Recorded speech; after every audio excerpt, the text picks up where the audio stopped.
Estamos continuando con nuestra serie de prédicas en el Evangelio según San Juan. Para gloria de Dios, ya hemos terminado los primeros 4 capítulos del libro. Y antes de comenzar el mensaje de hoy, quisiera pedirle 2 cosas de ustedes.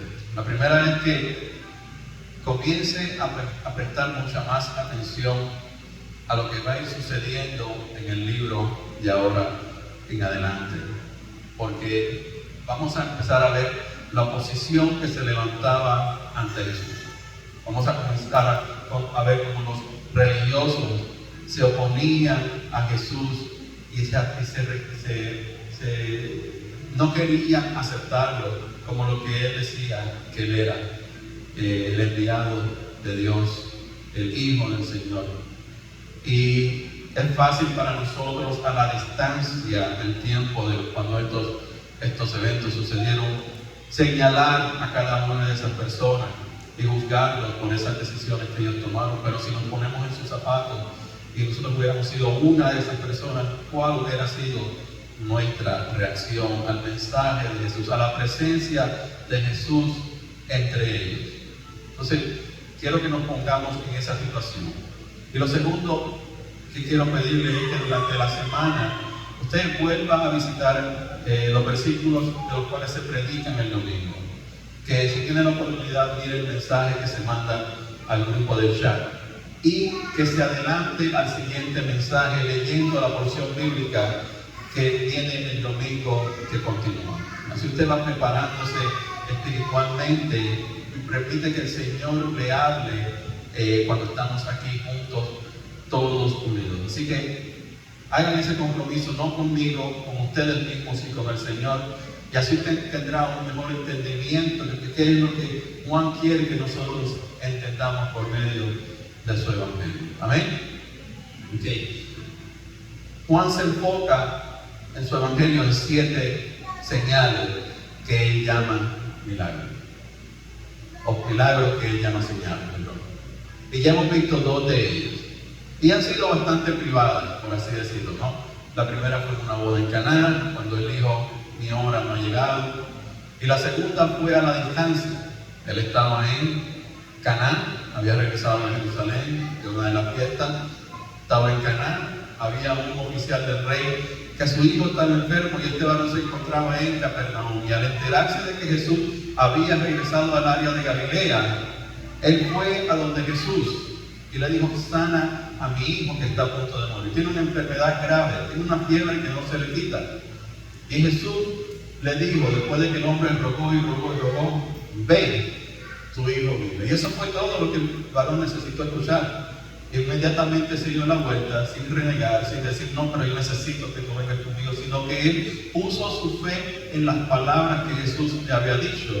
Y él enseguida comenzó a caminar de regreso a su casa. Y para gloria de Dios, cuando él ya estaba a punto de llegar a su casa, cuando estaba muy cerca, cuando sus siervos lo miraron a la distancia, fueron y se lo encontraron en el camino y le dieron la gran noticia de que su hijo vivía, que su fiebre se había ido, que se había apartado de él, que había sido sanado. Y cuando él preguntó a qué hora sucedió esto, y le dijeron a tal hora, él pudo pensar y recordar que esa fue precisamente la hora en que Jesús le dijo, ve, tu hijo vive. Y como resultado, él y toda su casa creyeron en Jesucristo. Amén. Y ahora volvemos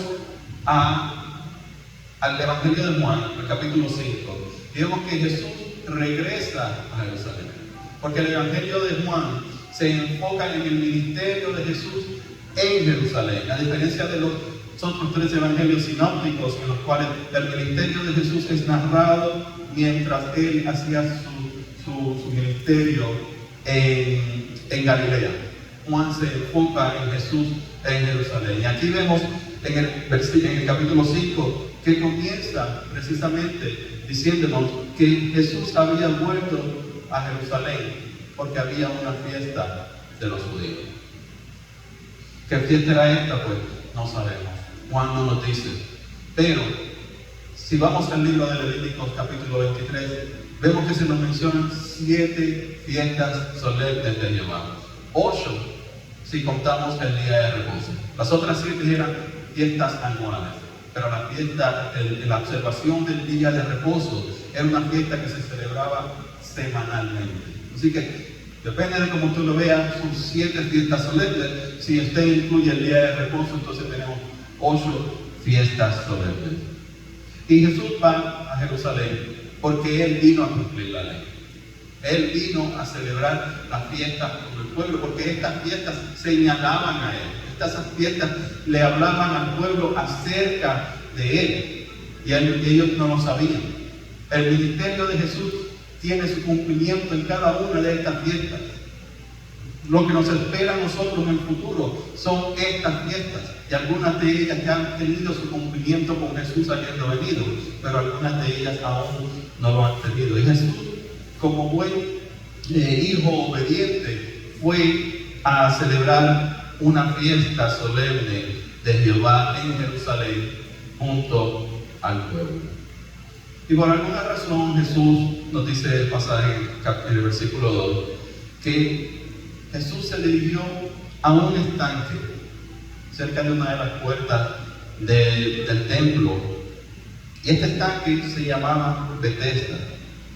Y este estanque realmente existió, porque la Biblia es un libro real, y todos los hechos son reales, y todos los lugares existieron o existen aún en nuestros días. Y los arqueólogos han descubierto que este estanque sí existía al norte del área del templo. Y Jesús se dirigió a esta área. Nos dice el versículo 3: en estos pórticos yacía una multitud de enfermos, ciegos, cojos y paralíticos que esperaban el movimiento del agua, porque un ángel descendía de tiempo en tiempo al estanque y agitaba el agua, y el que primero descendía al estanque después del movimiento del agua quedaba sano de cualquier enfermedad que tuviese. Amén. Ahora, estos enfermos que se encontraban en el estanque de Betesda, lo llamado Betesda, nos deben recordar varias cosas, o deben poner ciertas ideas en nuestra mente. Primero, que debido al pecado introducido en el mundo, el hombre fue sentenciado a muerte. El cuerpo de cada hombre iba a deteriorarse por causa del pecado. Los días del hombre estaban supuestos a ser largos. Eso lo vemos en Génesis, cuando vemos las genealogías y nos dice que tal persona vivió cientos de años y la otra persona cientos de años más. Pero poco a poco ese número fue bajando y bajando y bajando y disminuyendo. Y hoy día creo que el promedio de vida de un hombre es como de 55, 56 años. Y todo esto es debido al pecado. Así que nosotros nos podemos imaginar, si Adán no hubiese pecado, ¿cuántos años tuviera? ¿Cuánto tiempo hubiera vivido Adán si él no hubiera sido desobediente al mandamiento que Dios le hubiera dado? Si él hubiera sido firme como la cabeza del hogar, y cuando su esposa vino y le dijo: prueba de esta fruta, él hubiera dicho: no, estaremos quebrantando la ley, estaremos apartándonos de Dios si comemos de esa fruta. Solamente pongamos esto en perspectiva, porque el pecado fue introducido al mundo. Es que nosotros sufrimos todas estas enfermedades, porque el pecado fue introducido al mundo. Es que nosotros pasamos por estas desgracias, porque el pecado fue introducido al mundo. Es que muchas personas mueren de cáncer, mueren de sida, mueren de pulmonía, mueren de cualquier cosa que no estaba supuesto a afectarnos. Todo esto es por causa del pecado. Y Jesús va directamente aquí donde están todas estas personas enfermas físicamente. Pues si recordamos, Él vino a este mundo no a sanar a los que estaban sanos, a los que estaban saludables. Él vino a sanar a aquellos que estaban enfermos. Y sabemos que Él no solamente se refería a las enfermedades físicas. Él vino a sanar los corazones rotos y partidos de todos aquellos que aún están viviendo bajo la opresión del enemigo. Están oprimidos. Que el enemigo los tiene subyugados en depresión. Que los tiene sometidos a sustancias químicas. Que están buscando refugio en lugares donde no deben. Y Jesús va directamente a este estanque. Lo segundo que vemos es que estos enfermos se habían amontonado allí porque tenían una esperanza. Ellos tenían una esperanza de ser sanados, ¿verdad? Pero esta esperanza estaba basada en una superstición. Dice el versículo 4 que de vez en cuando un ángel descendía y agitaba las aguas. Y esa es la explicación por la cual estos enfermos se encontraban allí. Y si recuerdan, hace un momento les pedí que se pusieran en los pies de las personas de las cuales este evangelio nos va a ir hablando. Y yo le pregunto, si usted hubiera sido uno de esos enfermos, si alguien le dice que allá en Machu Picchu hay una flor que solamente se puede conseguir la tercera noche después de la luna llena, pero usted tiene que ir personalmente a buscarla, usted tiene que ir personalmente a hacer el té y tomárselo, y entonces usted será sano. No iría usted a Machu Picchu sin haber prueba alguna, sin en realidad escuchar el testimonio de alguien que fue y se salvó porque hizo todas estas cosas. No iría usted buscando la sanidad en Machu Picchu. Si usted quiere una promoción en el trabajo y alguien le dice, tienes que ir a la playa de Samaná en República Dominicana y tienes que entrar al agua, pero no de pie. Tienes que caminar sobre tus manos y cuando llegues al agua zambullirte, estar ahí 7 segundos y salir de nuevo en tus manos. Y cuando tú regreses al trabajo el lunes, lo primero que te van a decir es que has sido promovido. Son supersticiones. Y mucha gente cumple con estas supersticiones, buscando que algo mejor, buscando una mejoría, poniendo su esperanza en cosas que son vanas, que no son reales, que son solamente rumores de personas. Son supersticiones. Y estos hombres enfermos o mujeres, porque no vamos a hacer la distinción, solamente nos dice enfermos, estaban alrededor de ese estanque. Y quizás ellos ya habían perdido toda su esperanza en Dios.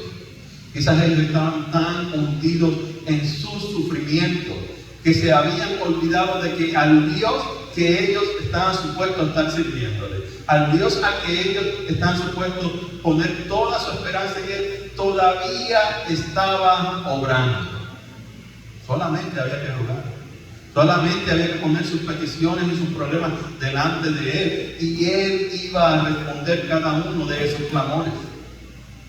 Si tan solo se arrepintieran de sus pecados, si tan solo le dijeran, Señor, sácame de esta situación en la que yo me encuentro, en vez de estar ahí esperando que el ángel que ellos esperaban agitara el agua.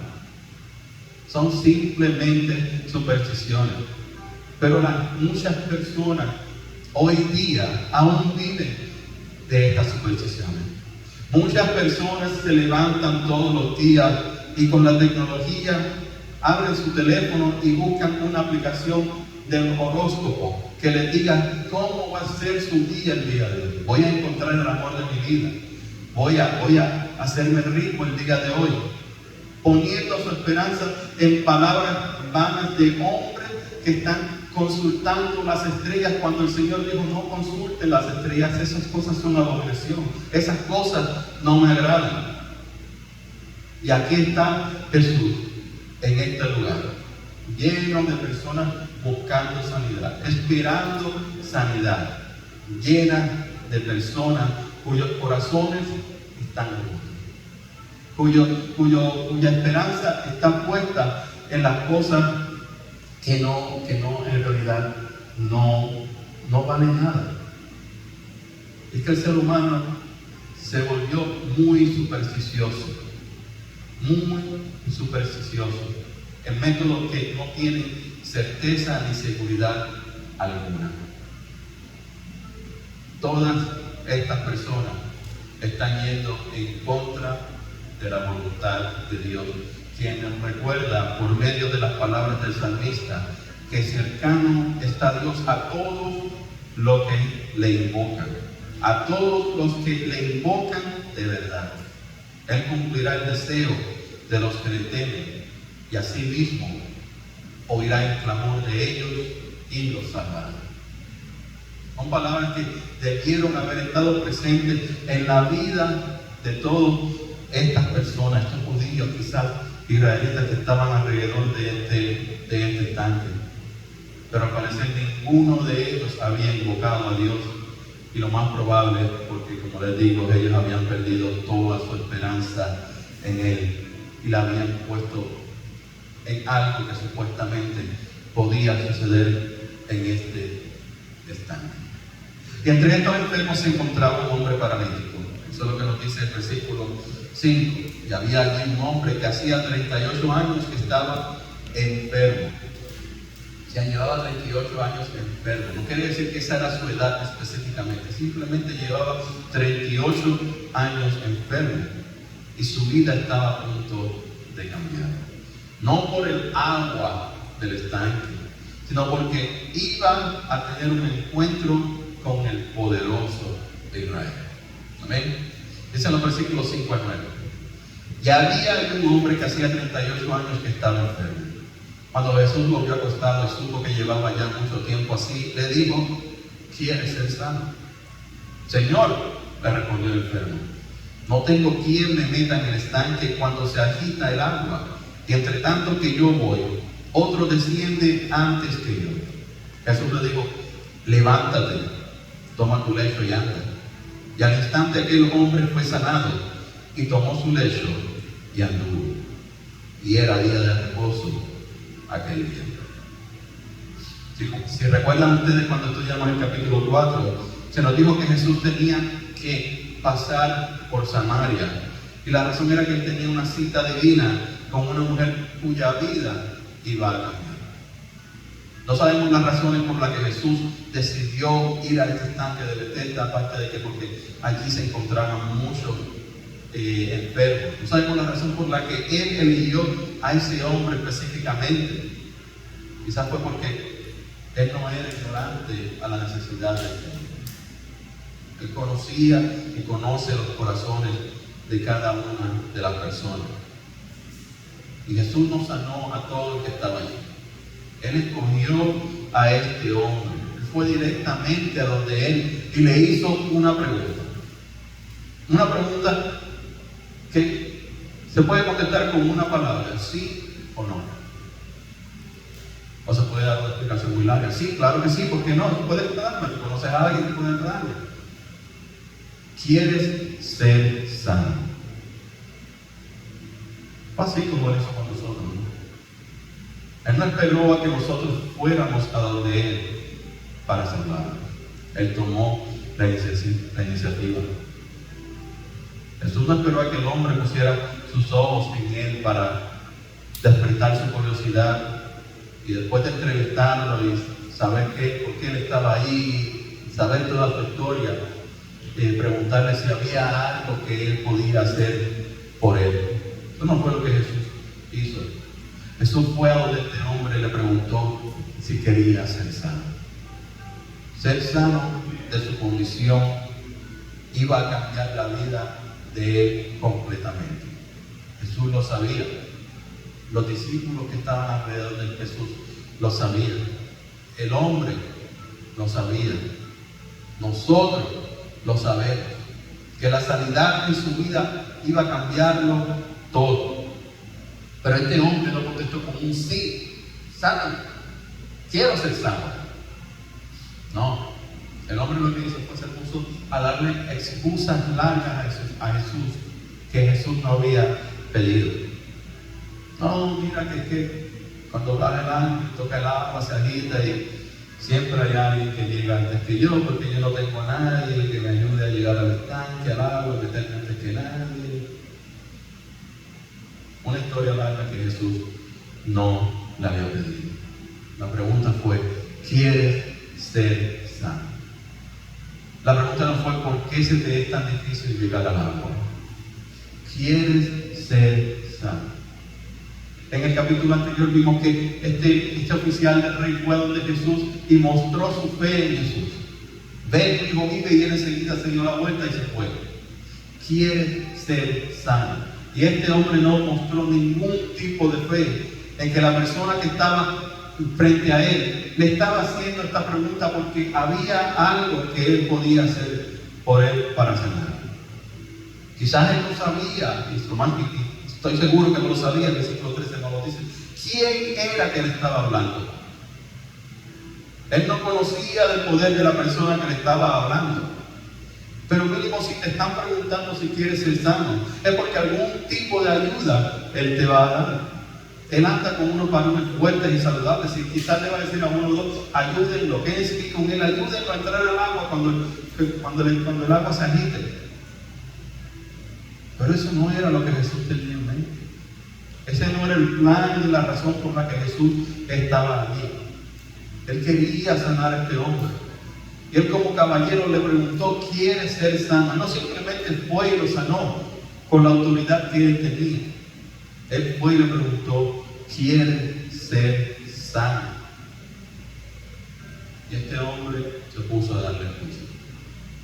Y es la misma pregunta que se nos hizo a nosotros muchas veces. ¿Quieres tener a Jesús como tu Señor y Salvador? ¿Tú quieres ser sano? ¿Cuántos predicadores desde el altar no nos hicieron esa pregunta? ¿Estás listo para dar ese paso de fe? ¿Estás listo para tener esa relación íntima con Jesucristo? ¿Estás listo para recibir vida eterna? ¿Y cuántas veces nuestra respuesta fue, no, ahora mismo no, estoy ocupado en mis estudios, no, es que yo en realidad no tengo mucho tiempo para venir a la iglesia, no, es que yo en realidad soy una persona buena, yo leo la Biblia de vez en cuando en mi casa, y yo conozco mi tía es cristiana, y ponemos 20,000 excusas, y no le decimos al Señor, sí, quiero aceptarlo, o no, yo prefiero vivir mi vida como la estoy viviendo. ¿Quieres ser sano? ¿Quieres ser salvo? ¿Quieres tener a Cristo en tu vida? ¿O quieres seguir tirado ahí alrededor de este estanque, lamentándote de las cosas que no puedes hacer o que la gente no te ayuda a hacer para lograr esa sanidad que tú esperas? ¿Quieres ser sano? Muchas explicaciones que dimos antes de venir a los pies de Cristo. Muchas explicaciones que aún oímos cuando le preguntamos a las personas si quieren recibir a Cristo, si quieren tener esa relación con Cristo personal, íntima con Él. Pero por gracia nosotros hemos sido llamados de muerte a vida por medio de Jesucristo. Es por su misericordia que ahora nosotros tenemos la esperanza de una vida eterna. Es por su amor que nosotros podemos ser salvos hoy día. Porque Él no esperó por nosotros, sino que Él dijo, heme aquí, envíame a mí, yo doy mi vida por ellos, para cubrirlos con mi sangre. Yo pago el precio de su libertad. Es por la gracia, por su amor, que nosotros estamos como estamos hoy en día. No somos perfectos, continuamos trabajando hacia esa meta, pero es porque Él nos llamó y nosotros contestamos ese llamado. Él nos hizo la pregunta, ¿quieres ser salvo? Y nosotros supimos reconocer que quien nos estaba llamando podía verdaderamente salvarnos, podía verdaderamente sacarnos de ese hoyo, de ese abismo en el que estábamos. Pero este hombre estaba tan hundido en esos lamentos que él no reconoció a Jesús. Quien le estaba hablando era Emmanuel.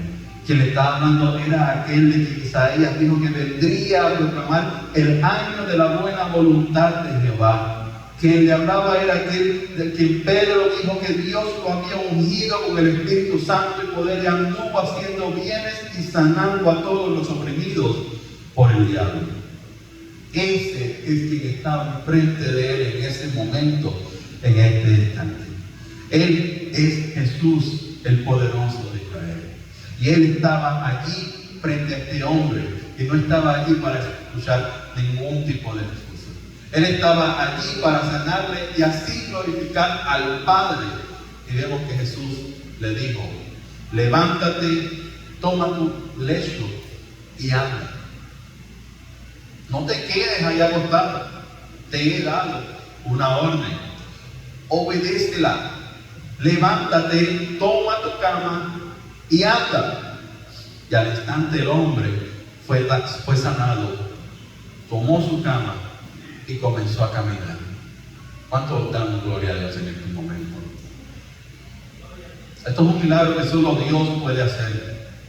Un hombre que había sido paralítico por 38 años, quiere decir que sus músculos estaban distrofiados. Que si algún tipo de sanidad podía lograrse por medio de la ciencia, aún así los músculos debían pasar por un proceso de rehabilitación, un proceso de reforzamiento, de ejercicio para que esos músculos recobraran su fuerza. Pero Jesús dijo: levántate, y al instante estos músculos estaban restablecidos, fortalecidos, rehabilitados, con toda la fuerza, como si nunca hubiera estado fuera de servicio. Eso solamente lo puede hacer Cristo. Eso solamente lo puede hacer Jesús. La medicina aún hoy en día, con toda la tecnología, no puede hacer ninguna de las cosas que Jesús hizo en aquellos tiempos. La medicina aún en estos tiempos no puede hacer las cosas que Jesús continúa haciendo en la vida de cada uno de nosotros, en la vida de cada persona que hoy en día está despertando de una coma, que hoy día está despertando de un derrame cerebral, que se está recuperando, que sus neuronas están siendo restablecidas. Es el poder de Jesús el que puede lograr todo esto.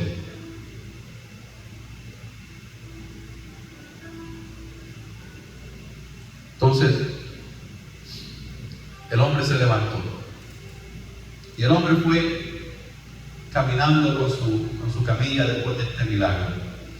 Y vemos que dice el versículo 9 al final, Juan nos dice que era día de reposo aquel día.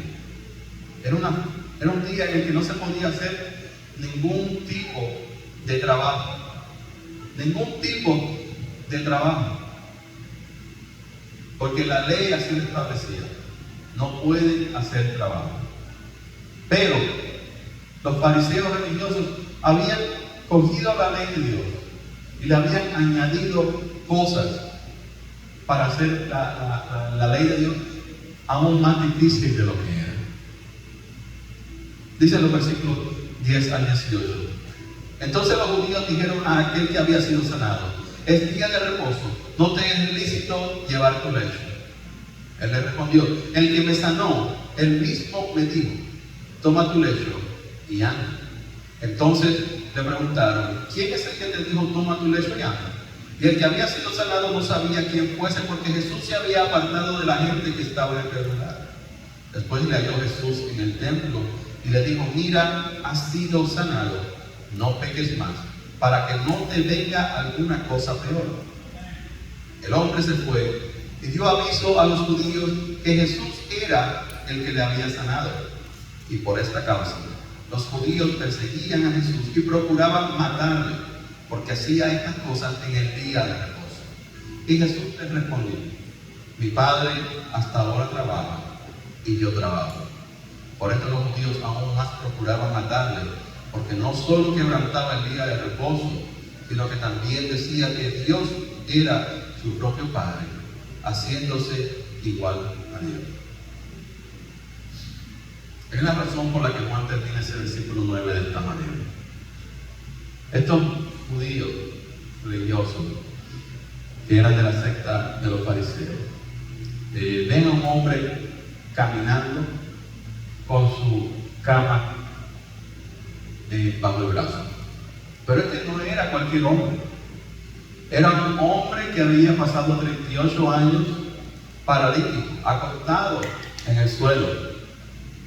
Y de repente él está caminando con su cama debajo del brazo. Y ellos no se alegran porque lo están viendo caminar. Ellos no preguntan, wow, pero ¿cómo es esto posible?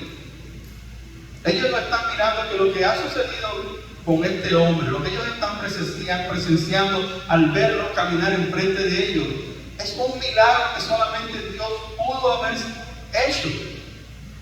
Ellos se enfocaron en lo que este hombre estaba haciendo mal, según ellos. Este hombre estaba quebrantando la ley del día del reposo. Este hombre tenía su cama debajo del brazo. La ley decía que en el día de reposo, al igual que cualquiera de las otras fiestas solemnes, no se podía hacer trabajo alguno. ¿Y cuál era la definición de trabajo? Porque si usted era un sastre y usted se ponía su aguja aquí, en su manto, su túnica, y usted iba caminando y alguien lo veía con su alfiler o su aguja aquí, ya usted estaba trabajando. Son exageraciones que ellos habían creado. Ellos habían definido lo que es trabajo y la habían dividido en 39 categorías diferentes. Y cada una de estas 39 categorías tenía su subcategoría. O sea, si ellos decían que la ley de Jehová era difícil de cumplir y era difícil de obedecer, al ellos comenzar a añadirles cosas, ellos mismos están creándose un problema. Ellos mismos están haciendo una ley que verdaderamente es imposible de cumplir, especialmente para ellos, porque ninguno de ellos era perfecto. Y la ley decía que cuando quebrantabas una ley, quebrantabas toda la ley. Pero ellos, en su entendimiento, en su querer ser sabios, en querer ser superior a los demás, diciendo que nosotros tenemos la interpretación correcta de las Escrituras, nosotros sabemos qué es lo que Dios quiere para nosotros por medio de su palabra, ellos habían complicado aún más las cosas. Ellos habían creado todas estas diferentes leyes, todas estas diferentes subcategorías. Eso no era lo que Dios quería para ellos. Eso no era lo que Dios quería para ellos. Y ellos estaban malinterpretando la ley. Levítico 23:3 nos dice: 6 días se trabajará, pero el séptimo día será sábado de reposo y habrá una asamblea sagrada. Ningún trabajo haréis en el sábado consagrado a Jehová, donde quiera que habitéis. Eso es todo lo que Dios les mandó. Pero el religioso había creado todas estas subcategorías, complicándose no solamente su vida, sino la vida del pueblo. Más sacrificios iban a ser necesarios. Y déjenme decirles, esto no es solamente de esos tiempos. Porque hoy en día queremos imponer tantas reglas al pueblo de Dios que nos enfocamos en todo lo que no estamos supuestos a hacer, confundiendo hacia los nuevos creyentes, en vez de decirles cómo vivir una vida agradable a Dios. Le dicen al varón: no te dejes crecer la barba. Eso no es de Dios. Estás condenado si te dejas crecer la barba. Le dicen al varón: no uses pantalones cortos. Eso no es de Dios. Le dicen al varón: no uses aretes. Eso no es de Dios. Pero ¿dónde está en la Biblia eso? Al contrario, la barba era de bendición porque mostraba su compromiso con Dios, su dedicación con Dios. Y uno de los salmos habla de la barba de Aarón, que su aceite baja, bendiciendo. Son cosas que nosotros mismos añadimos. Nos volvemos legalistas con tantas cosas. Y eso lo que crea es confusión a los nuevos creyentes. Enfoquémonos en lo que verdaderamente Dios quiere que seamos.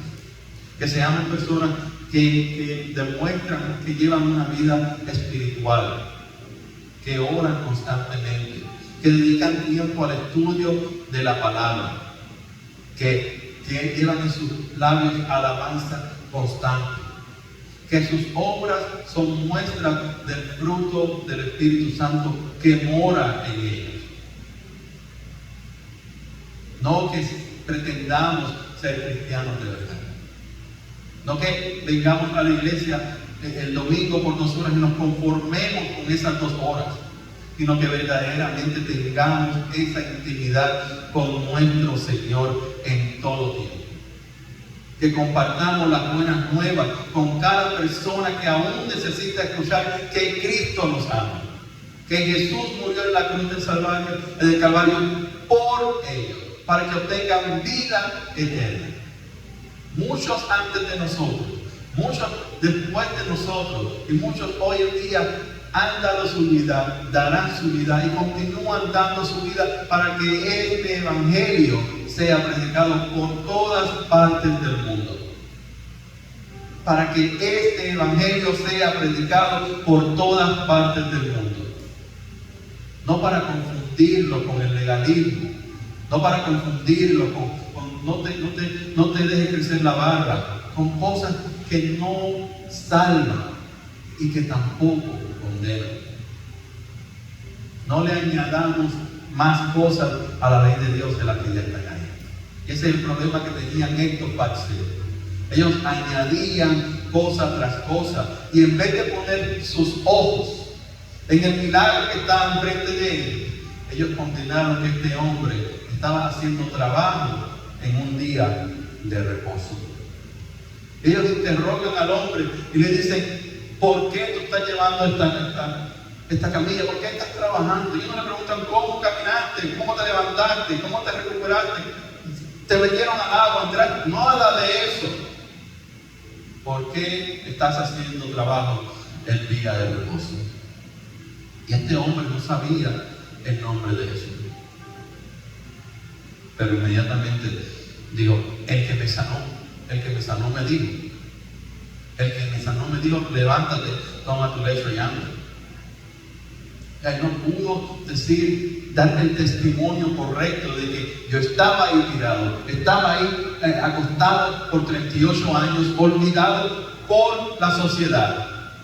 Pero este hombre se me acercó y me hizo una pregunta y yo ni siquiera contesté. Él me dio una orden y yo me levanté. Así como cuando Dios creó el universo por su palabra, sea la luz, y se hizo la luz, Él me dijo: levántate, y yo me levanté. Ese es el testimonio que Él le dio haber dado, pero Él simplemente dijo: yo simplemente me desperté, y el que me levanté, y el que me dijo: levántate, pues, Él fue el que me dijo que cargara a Él. Y Él no sabía el nombre de Jesús en esos momentos. Si no, le hubiera dicho con el nombre inmediatamente: Jesús, pelito largo, oye, caminando, anda con varios varones. Tú lo vas a encontrar, no te preocupes, la gente lo está siguiendo. Él no sabía quién era que lo estaba hablando, pero Él mostró que Él era una persona valiente ante las autoridades religiosas. Y es que verdaderamente metían miedo, asustaban por la manera en que ellos regían ante el pueblo. Ellos verdaderamente se creían que podían caminar en el aire. Se creían tan sobre cada una de las personas. Y sin embargo, Jesús les dice que ellos están liderando al pueblo a perdición, porque eran ciegos liderando a ciegos. No estaban enseñando la verdad como debe ser. No estaban representando al Dios que le había dado esta ley para que fueran diferentes a todas las diferentes naciones. Jesús pudo haberlo dejado ahí tirado, pero Él no lo hizo.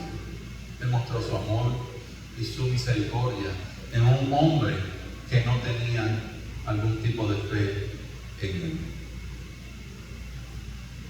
Jesús no esperó a que este hombre tomara la decisión. Él tomó la decisión por él.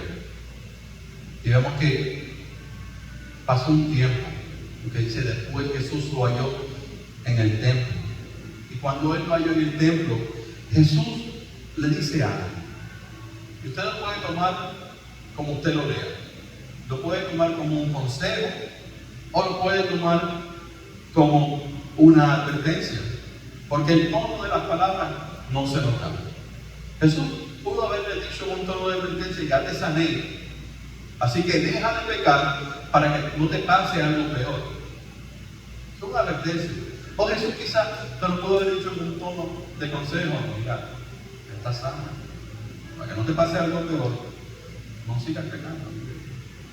Mantén una vida completa devoción al Señor. Sea agradecido porque has sido sanado. El tono no se nos dice. Pudo haber sido una advertencia, pudo haber sido un consejo. Pero lo que sí está implícito es que la enfermedad de este hombre fue el resultado del pecado de su vida. Porque ya hemos visto que este hombre no tenía fe en Dios. Él ya había perdido su esperanza en Dios. Él estaba ahí con su superstición de que si él entraba al agua, él podía ser sanado. Él estaba hundido en su miseria y su infelicidad, completamente. Ya el sol no salía para él, todo era oscuridad. Y lo tercero que vemos es que él no era valiente. Porque él pudo haber confrontado y dar testimonio de lo que Jesús había hecho por él en ese momento, que él se levantó, pero él no lo hizo. Simplemente hizo lo mismo que Adán. La mujer que tú me diste, bueno, el que me sanó me dijo. Tenemos que ser valientes, mantenernos firmes, si nosotros sabemos que no hemos hecho nada mal. Y lo que estamos haciendo es para glorificar al Señor. Y lo que estamos haciendo es dando testimonio del poder de Él, de su autoridad, de la manera en que Él obra en nuestras vidas. No debemos temer al hombre. Debemos dar cuentas delante de Dios en todo momento, porque Él está con nosotros como poderoso gigante respaldándonos. Él andará con nosotros por el valle de sombra y de muerte. Él nos acompaña en todo momento. Entonces, cuando Jesús se lo encuentra y le da este consejo o lo advierte de esta manera, él enseguida va de aquellos judíos religiosos y le dice: hey, ya sé el nombre de aquel que ustedes me estaban preguntando. Su nombre es Jesús. Y ellos van inmediatamente a confrontar a Jesús. Y aquí vemos la oposición que se levanta en contra de Jesús. Y la vamos a ver constantemente en el Evangelio según San Juan de aquí en adelante. Los judíos religiosos oponiéndose a Jesús, levantándose y diciéndole: ¿por qué estás haciendo esta cosa? Lo primero que le dicen a Jesús es: ¿por qué Él estaba sanando en el día de reposo? ¿Por qué estás quebrantando la ley? Si tú eres maestro, tú sabes que no puedes estar rompiendo la ley. Tú estás yendo en contra de todo lo que la ley nos dice. Estás yendo en contra de todo lo que Dios nos ha dicho. ¿Por qué tú estás quebrantando la ley? Pero Jesús le contesta en el versículo 17: mi Padre hasta ahora trabaja y yo trabajo. Y estas palabras nos revelan algo. Y es que Dios no ha cesado de trabajar. Dios no es un hombre que se cansa. El salmista, los salmos, entre el Salmo 120 y 134, hay uno de los salmos que nos dice que Dios nunca duerme. Y Él siempre está atento al clamor de los demás. Dios en ningún momento se ha desconectado de su creación. Dios se asegura que la tierra continúe dando vueltas. Dios se asegura que la luna permanezca en su lugar. Dios se asegura que los ríos permanezcan en sus caudales.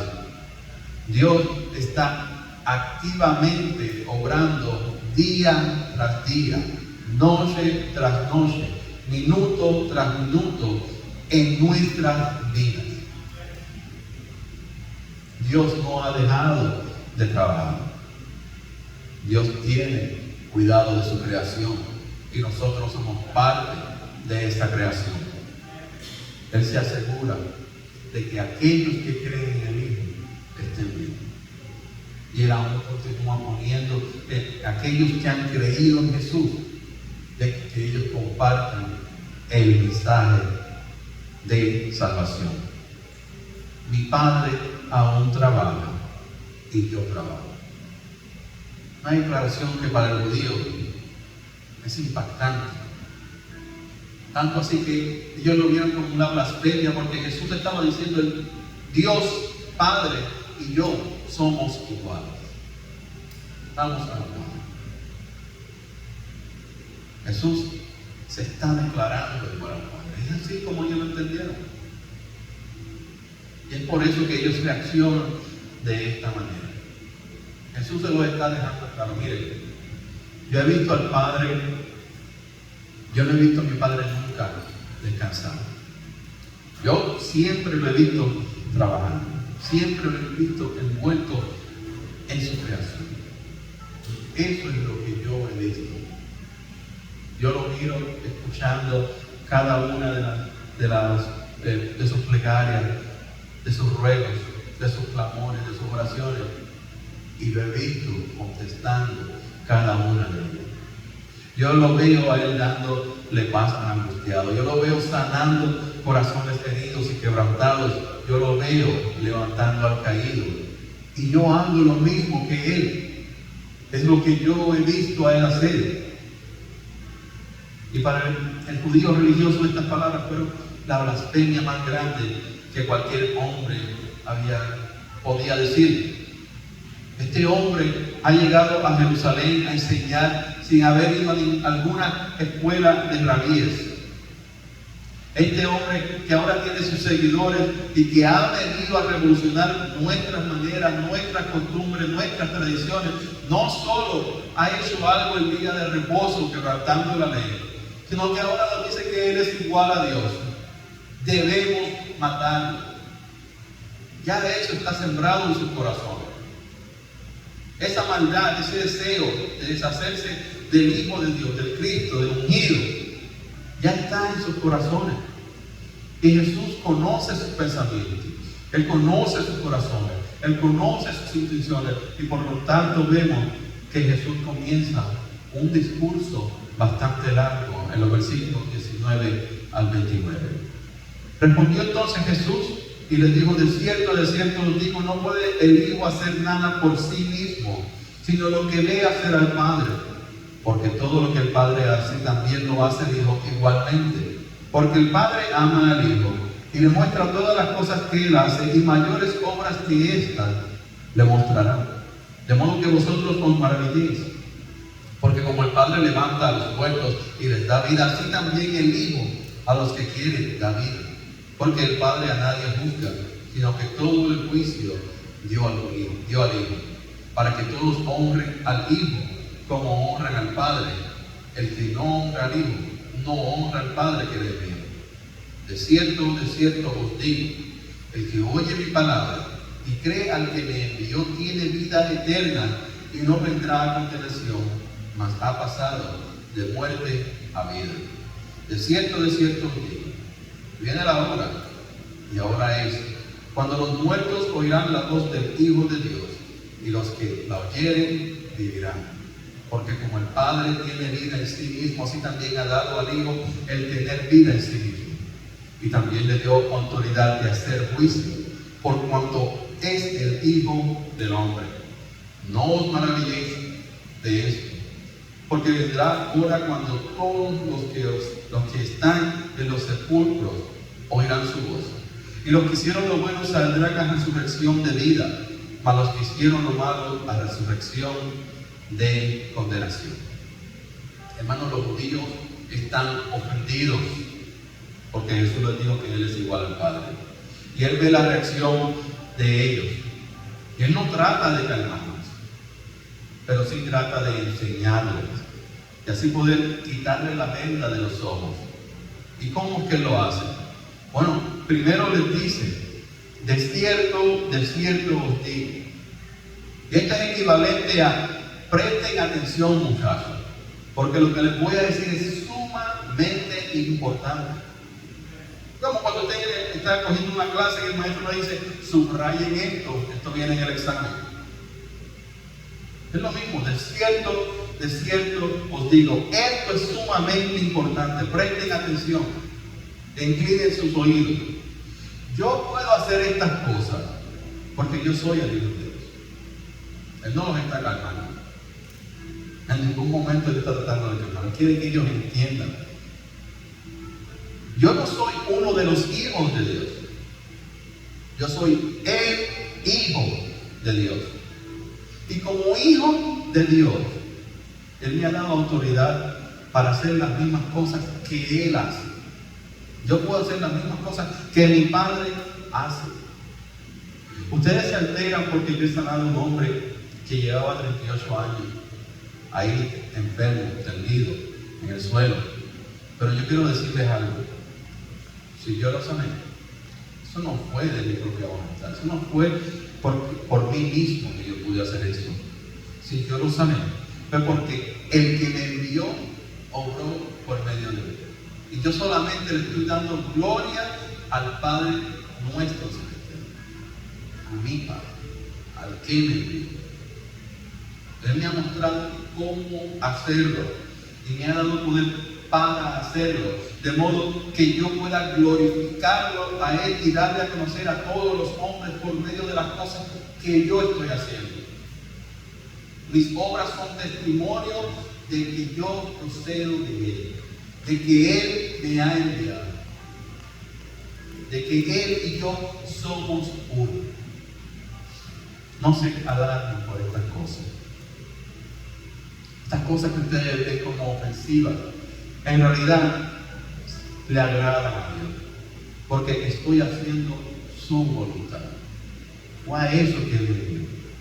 Ustedes estarán haciendo muchos sacrificios, estarán haciendo muchos holocaustos por sus pecados, pero eso no es lo que le agrada a Dios. Pero yo he dicho, heme aquí para hacer tu voluntad. Eso es lo que le agrada al Señor, que hagamos su voluntad. Y fue algo que Jesús hizo de principio a fin.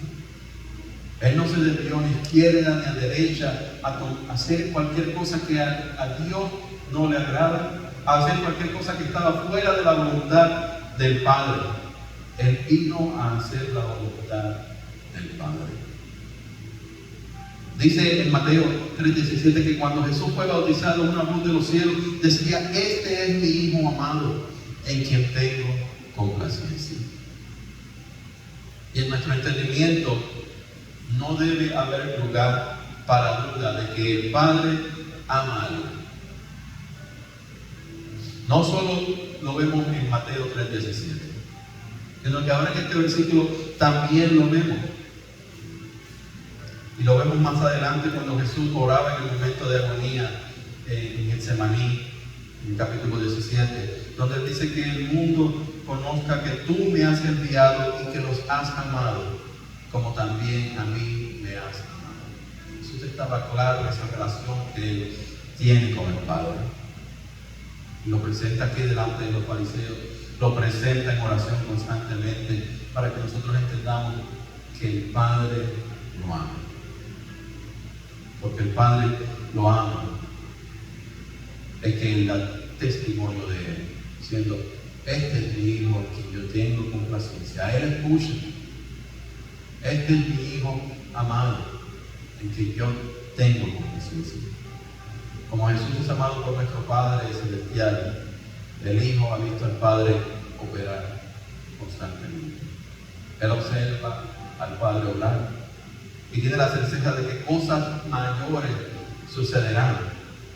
Pero, ¿cuáles son estas cosas? ¿Qué cosas mayores sucederán? Bueno, Romanos 6:10 al 11 dice: porque en cuanto murió para el pecado, murió una vez por todas, pero en cuanto vive, vive para Dios.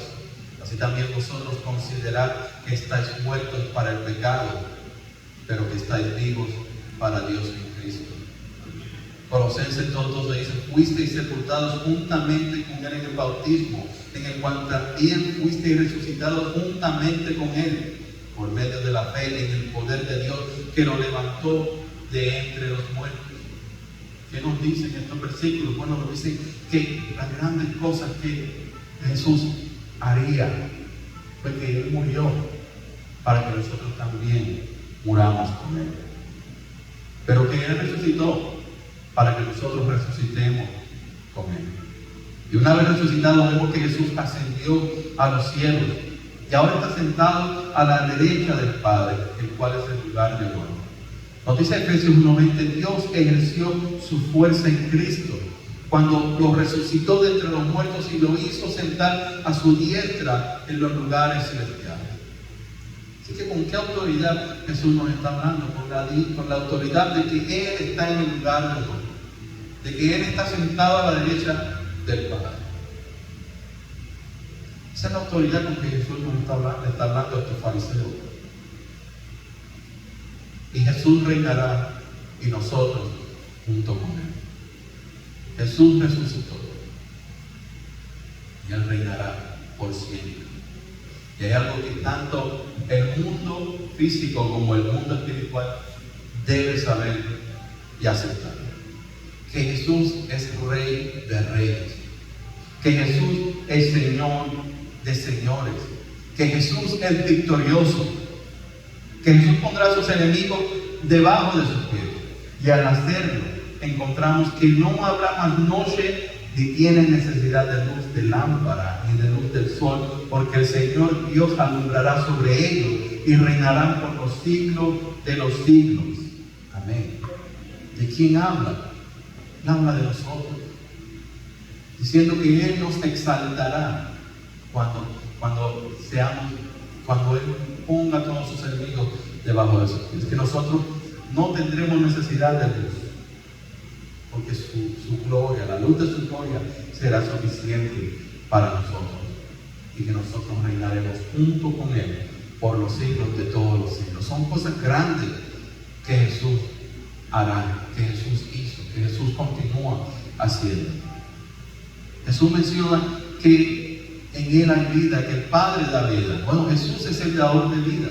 Y Juan en su prólogo lo dejó muy claro. Él dijo: en el principio era el Verbo, y el Verbo era con Dios, y el Verbo era Dios. Él era en el principio con Dios. Todas las cosas fueron hechas por medio de Él, y sin Él no fue hecho nada de lo que ha sido hecho. Y dice: en Él estaba la vida, y la vida era la luz de los hombres. Jesús es el dador de vida. Jesús es el dador de vida. Pero para tener vida debemos honrar al Hijo, oyendo su palabra y creyendo. De lo contrario, déjeme decirles que seremos juzgados. El mundo será juzgado por el rechazo a Jesús. Jesús vino y anduvo en medio de su pueblo, de los suyos, y Él no vino a juzgar a nadie. Él no vino en esos momentos a juzgar a nadie. Él vino todo lo contrario. Él vino a revelarse como el Salvador que el mundo necesita. Él vino a predicar el reino de los cielos. Él vino a morir por el perdón de los pecados de toda la humanidad. Vino a que creamos en Él y obtengamos vida eterna. El tiempo del juicio vendrá más adelante, pero en esos momentos Él no vino a juzgar. Y es en ese futuro en que debemos estar pensando aún ahora. Es ahora que tenemos que tomar esa decisión. Es ahora que debemos decir: sí, Señor, te acepto como mi Salvador. Sí, Señor, creo que tu sacrificio en la cruz limpia mi pecado. No es más tarde. Más tarde muchos se lamentarán. Así que si lo aceptamos, entonces seremos juzgados en el futuro. Pero si lo rechazamos, ese día Él no vendrá a salvarnos. Ya ese tiempo ha pasado. Esa puerta se habrá cerrado. Si lo rechazamos, seremos juzgados. y recibiremos la ira de Dios. Recibimos la condena de una muerte eterna, de castigo, de condenación. Cosas que no se le desean a nadie, pero son cosas que la gente continúa ignorando acerca de la vida futura. Jesús vino con toda la autoridad divina a anunciar el reino de los cielos. Y en su palabra había poder. Hay poder en la palabra de Jesús. Y todo aquel que tiene entendimiento se da cuenta de que las palabras de Jesús resucitan muertos. De que un día su palabra resucitará a todos los muertos. Dice la palabra que aún los mares entregarán a los muertos. Y todo por la palabra de Jesús. La palabra que creó todo el universo. La palabra que le dijo a este hombre, levántate, y enseguida fue restaurado. En esta ocasión, su palabra levantó a este hombre paralítico. Pero el día llegará cuando todos escucharán su voz. Cuando todos escucharán el mismo llamado que escuchó Lázaro. Hijo, ven fuera. Y todos saldrán de sus sepulcros. Todos serán levantados. Cada persona, a través de la historia, escuchará ese llamado. Y cada persona obedecerá a él. Ese es el poder de la palabra de Jesús. Esa resurrección será para la vida eterna, para todo aquel que cree. Para los que han reconocido su necesidad de un Salvador y han aceptado que la única persona que puede salvarle y darle esa vida se llama Jesús. Pero aquel que no haya aceptado esta verdad, aquel que aún continúa rechazando a Jesús, que continúa endureciendo su corazón, será resucitado, será juzgado para condenación. Este pasaje tiene muchas lecciones en él. Como les dije, pónganse en los zapatos de cada persona. No señalen, no juzguen la ignorancia de uno, la cobardía del otro. No juzguen como algunos son tan arrogantes que no ven el milagro que está enfrente de ellos. Pónganse ustedes en los zapatos de cada una de esas personas y pregúntense, ¿qué me está diciendo Dios? ¿Qué está diciendo Dios a mi vida el día de hoy? Y luego digan, ¿qué quiere Él que yo haga con lo que está diciendo? ¿Cómo puedo yo seguir caminando hacia adelante con esto que acabamos de leer, con esta comprensión del texto del día de hoy?